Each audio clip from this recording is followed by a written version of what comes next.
Hey everyone, this is Shepard from SocialDissonance.com. Here to show you a interesting run I did against an Ukanlos using a scatter setup along with adrenaline.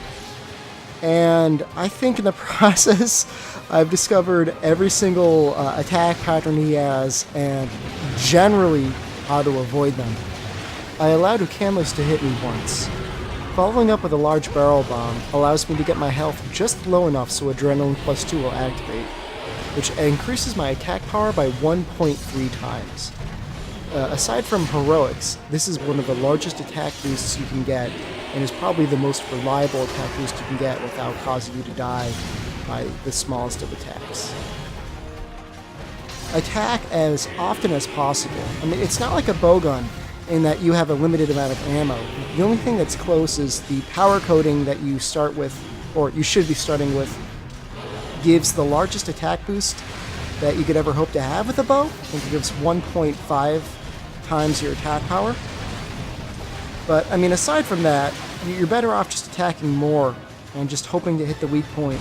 Okay, so when he runs away like that, I generally try to do a siege mode on his hind legs. His weakest spot is his head, followed by his hind legs, and other than that, everything takes about the same amount of damage. The tail doesn't take too much damage, but a lot of times you'll end up attacking it only because it's the closest target at the time.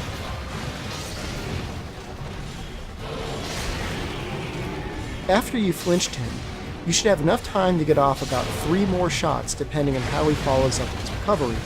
Make sure to work your way backwards towards the end of your 3rd shot, or you may be punished by an ice beam or chin attack, as will probably be demonstrated soon. Okay, so with a shovel attack, you should never really be hurt by it at all, so long as you're paying attention to where those specific ice balls are going. And of course, if he's roaring, just step back a little bit and use your siege fire. Even if you miss the head, you're still getting off more damage than you would just shooting off your attacks normally.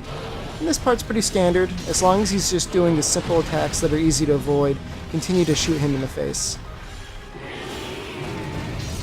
Part of the reason why that's so important with this specific setup is with Stinger that I have activated through armor skills, shots that hit the face will actually give me a 50% chance to do a critical hit, making it much more preferable to aim for the face with power shots than anywhere else.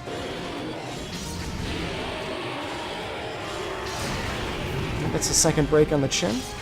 And he's being very cooperative, just doing very safe attacks for people with ranged weapons.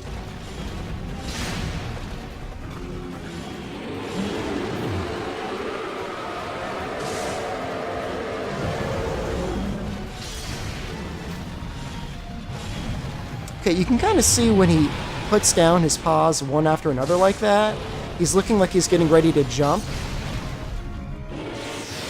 Okay, something very important to point out just now is this ice attack has a very interesting attack pattern.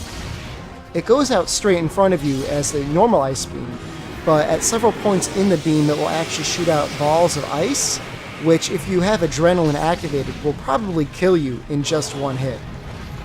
Something to try and do is, if you see him initiating the attack, is either try and run behind his head or move backwards and out to try and give yourself more time to avoid the actual shot and not get hit by it immediately.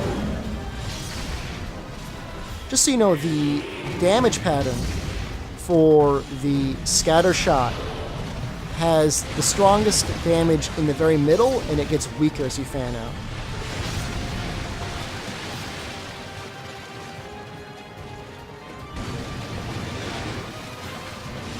At this point, we're going to try and get some more power coatings. Again, they're the most powerful coating that we could use.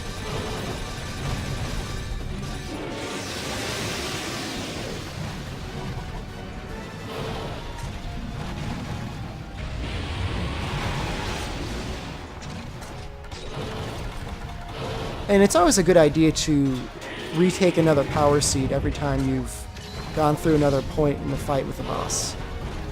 You already have your weapon out, it's worth putting on again. With all the various attack boosts we're going to be getting, just one power seed will contribute to your damage an awful lot.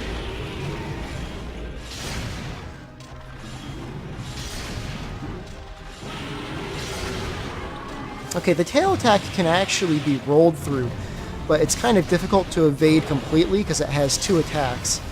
The tail itself will kill you in 1 hit, but right behind the tail is a frost attack, which if it hits you will turn you into a snowball, so make sure to bring cleansers. Aside from that, take an herb if you've been damaged by it, and you should be able to keep your adrenaline and go up to a safer amount of life. Otherwise, it's a great attack for him to do, only because you can generally punish him pretty well with it.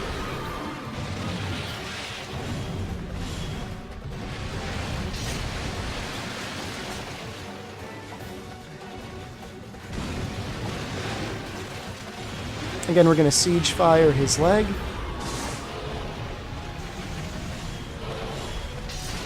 And try and get his face as he's turning around. Okay, so I saw he was putting his feet down quickly like that, and it didn't look like he was going to jump, so I knew he was going to do his ice beam attack. And based on my location, I thought it would be safer to run behind him. By the way, if he's standing up, he's either going to scream... Well, okay, in that case, I just got super lucky. If he's standing up, he's either going to scream or do his ice attack, in which case you always want to move back a little bit anyways, because you're either going to siege fire him or you're going to just run away.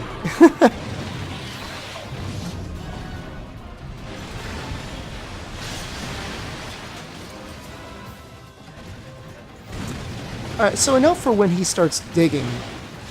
There's a couple different ways to avoid him. If you already have your weapon put away, you already saw he was digging, you can just start running towards the spot and running a circle around it, and that will generally confuse his pathfinding enough.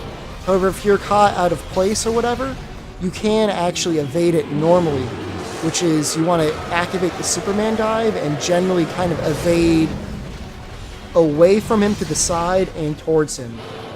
So either you'll just barely Superman dive over him, or in some cases you'll actually Superman dive and like glide over him. It's kind of funny when it actually happens. I don't know if it's going to happen this time.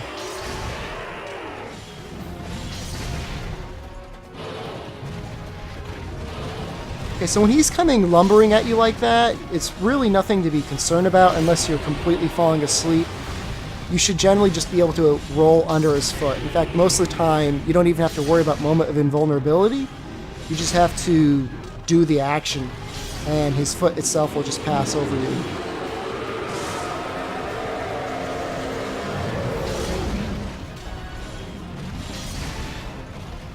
Okay, we're getting lucky again.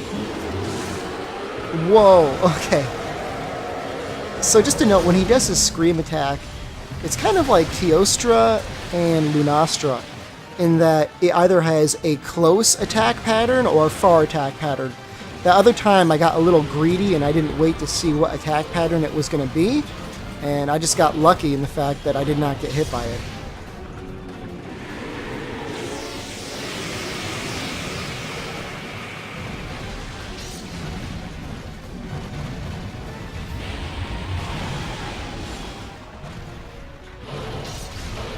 Okay, so that was about 8 minutes and 32 seconds. Much faster than a lot of my other fights without adrenaline. And that's because adrenaline just does so much more damage that when you're fighting a monster normally, you end up causing more flinches, allowing you to do even more damage to that specific weak spot. And so it's kind of like a feedback loop, a positive feedback loop, whereas the better you're doing, the easier the quest is going to be. Okay, so until next time, this is Shepard, saying good luck, and have a good hunt.